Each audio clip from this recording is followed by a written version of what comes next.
Hello and welcome to the Introduction to CPanel. CPanel is a graphical, web-based web hosting control panel designed to simplify administration of websites. You might even hear the term GUI used from time to time to describe CPanel, and basically that just stands for Graphical User Interface. Now all this stuff means is that CPanel has a bunch of easy to recognize images to show off the different applications. Now, we're going to check these out here in just a second.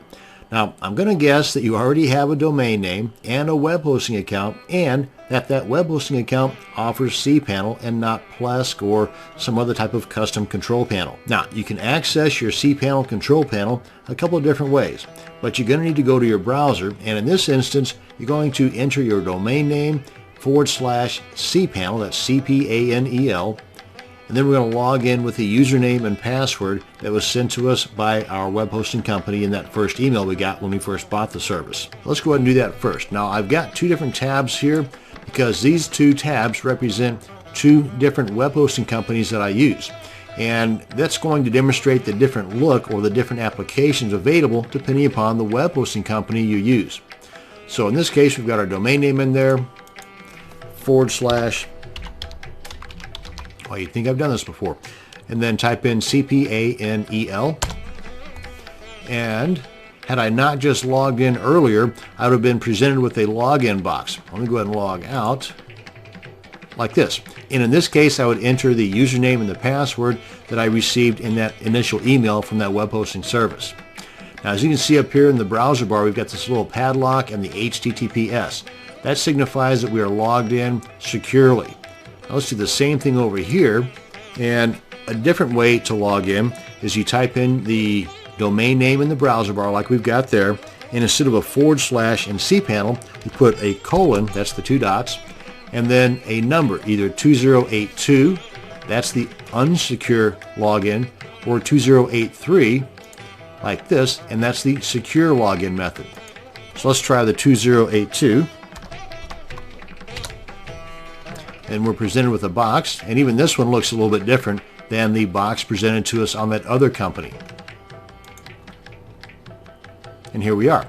Now, another thing, in addition to being logged in not securely, which is fine for the most part, we're also left with our domain name in the browser bar. Whereas with this one here, that's logged in, or in this case, not logged in, but if it were logged in securely, it would have the server name instead of the domain name in the browser bar. Let's go ahead and log out of here and I'll show you what I'm talking about. This 2083. And we're presented with the login box where we put the username and the password.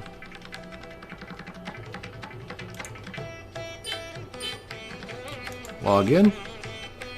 And here we are with the padlock and the HTTPS and the server name. No longer is it showing the domain name. So those are the different ways in which you can log in.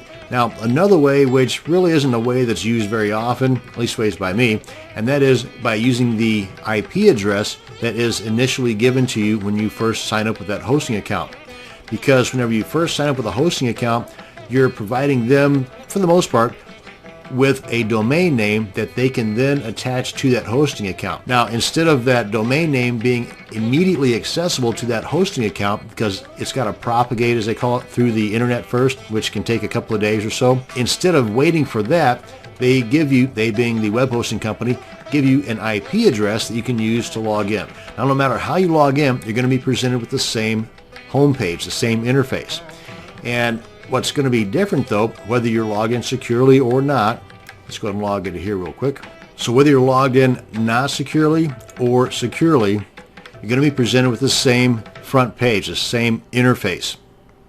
What's going to be different, though, is the applications available, again, depending upon the web hosting service you're using. For example, just at a quick glance, if I toggle back and forth between the two, you'll see one difference is right in here, where on this account, I'm given this particular application, R1 Soft Restore Backups, and that's not available on this one. But on this one, I've got, what is that, Anonymous FTP, but not on this one.